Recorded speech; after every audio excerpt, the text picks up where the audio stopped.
Rebonjour à tous et bonjour aux nouveaux qui viennent d'arriver. Alors, on se retrouve pour la dernière boîte à questions de la journée, qui n'en est pas vraiment une, puisque je ne vais pas répondre à des questions, je vais plutôt vous donner des tips et astuces sur voilà, la vie étudiante en général. Alors, comme j'en ai parlé plus tôt dans la matinée, LinkedIn. Je sais que pour certaines personnes, c'est un réseau social qui peut faire un petit peu peur parce que c'est un réseau social professionnel.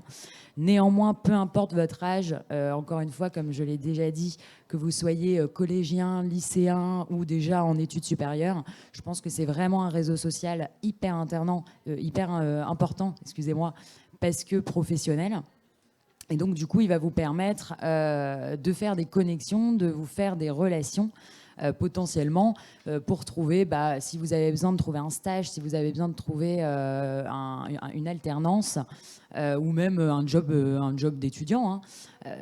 Je trouve que ce réseau est particulièrement intéressant. Un petit conseil quand on est dans la vie étudiante, c'est de vous organiser.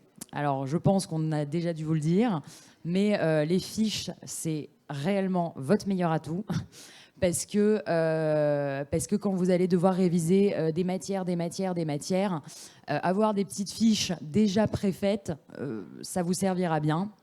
Alors, ce que je vous conseille, si vous êtes par exemple en alternance, vous avez peut-être un peu moins de cours forcément parce que vous avez des cours 2 jours par semaine ou alors une semaine par mois, plus ou moins, c'est environ ça en général.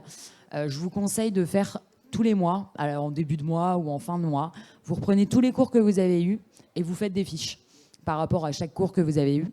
Si par contre vous êtes en formation initiale, donc sans alternance, si vous pouvez, je sais que c'est un petit peu compliqué, mais si vous pouvez toutes les 2 semaines faire des fiches, en fait, c'est parce que tout simplement, ça va vous mâcher le travail. Et quand vous arriverez en partiel, en examen, tous les 3-4 mois, là, ça vous servira vraiment. Et puis, comme ça, il n'y aura pas le stress de devoir tout relire. Vous aurez déjà fait le plus gros du travail. Quelles aides pour les étudiants? Alors ça, petit tips, il y a beaucoup d'aides pour les étudiants. Les plus connus par le Crous, tout simplement, donc avec la bourse, que vous y avez le droit en fonction des revenus de vos parents.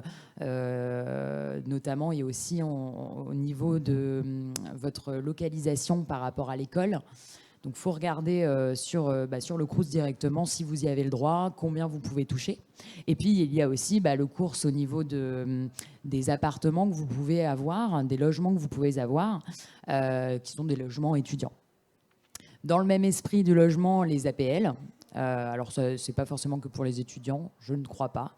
Mais les APL qui peuvent vous servir à prendre à prendre en charge une partie de votre loyer. Donc ça peut être intéressant pour certains.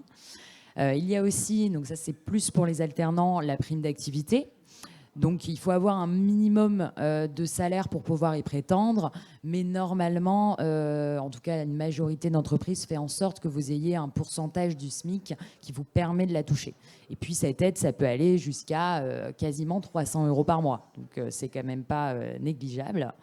Et puis après, il y a aussi, auquel je pense, Mobilijeune, que vous pouvez faire. Donc c'est une fois par an, où vous pouvez toucher en fait un petit chèque. Ah, et je pense aussi, pour les Hauts-de-France, il y a la carte génération, où c'est un montant de 200 €, si je ne me trompe pas, pour vous permettre d'acheter du matériel, que ce soit pour l'école, ça peut être des baskets aussi, pourquoi pas, si vous faites une activité. En tout cas, une genre de dépense qui va avoir un lien avec les études d'une manière ou d'une autre. Comment faire des économies quand on est étudiant? Ça, c'est une bonne question. On va dire, en tout cas, donc, mis à part les aides auxquelles vous avez le droit, je dirais que pour faire des économies, par exemple alimentaires, il y a de nouvelles applis qui existent. Et je pense notamment à Too Good To Go, qui est de plus en plus connu, et qui vous permet d'avoir du coup des paniers remplis de nourriture. Il y a vraiment de tout à l'intérieur et qui en général sont peu chers. Après, sinon, je vous dirais d'acheter à la limite des choses qui peuvent, enfin tout peut se congeler, mais acheter à la limite des grands, par exemple des grands sacs de 1 kg de légumes ou des choses comme ça, en fait vous les congelez et comme ça vous faites toujours vos tubes. Et en fait, ça vous reviendra quand même beaucoup moins cher que d'acheter des plats tout faits qui coûtent super cher ou de manger tous les midis à la sandwicherie ou à McDo, parce qu'on est vite tenté de le faire.